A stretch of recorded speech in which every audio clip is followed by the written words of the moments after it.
जवान को और बुढ़ाउर खातिर बंगाल से चल के अपना बिहार में जवानी के मीना बाजार आ गई। तो ये भौजी जब जवानी के मीना बाजार हो तो में तो सब कुछ मिलत हो ना, तो में उहो मिलत हो ये भौजी, उहो मिलत हो ना, गपा गप मारे के मिलत हो। समझ रहे हो, समझ रहे हो आप, समझ रहे हो। 10 रुपया में हमारा के किस लीजिए, 10 रुपया में हमारा के किस लीजिए।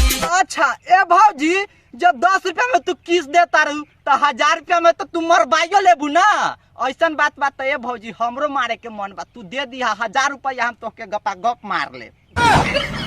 ना मार बाऊ, सही तो बोल रहा है।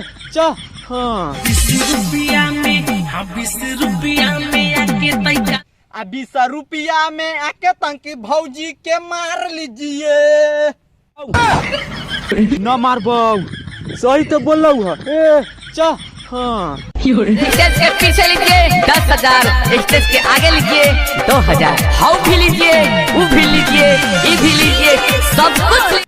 ए भौजी हम 10,000 का तोके 20,000 देम, मज हमरा हाउ भी चाहिए, ऊ भी चाहिए, आ गपा गप मारे के भी मिले चाहिए, 10 का हम 20 देम। रुको जरा, सबर करो, बोला धक्का बुक्की नहीं करने का, आराम से लेने का। हाँ लड़की को लीजिए 100 रुपया, 100 लड़की को लीजिए 60 रुपया।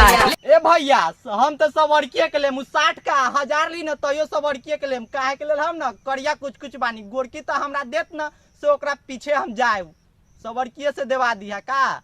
समझ रहे हो, समझ रहे हो आप, समझ रहे हो। आधे हद दम रहेली खखुआइल, वैसे चादर जे रोजे बिछाएगा, जवानी झड़ जाएगा।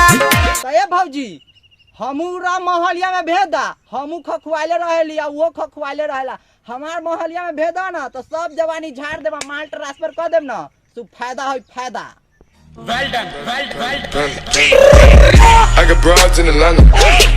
भौजी हो चीज ऐसा नहीं हो राई, खोली जे एक बात कोइली बहुराई। ए भौजी भैयो तो सही बात कहता, से चीज ऐसा न हो रहा है, उ तो चमड़ा के चीज होला तो का हो रहा है, भैयो के ऐसा बौरा दा ना, से भैया बौराइले दे दा चमड़ा के चीज बा, न कमे वाला दे दा भैया के। भौजी ए भौजी भैया का मन खुश कर दा। समझ रहे हो, समझ रहे हो आप, समझ रहे हो।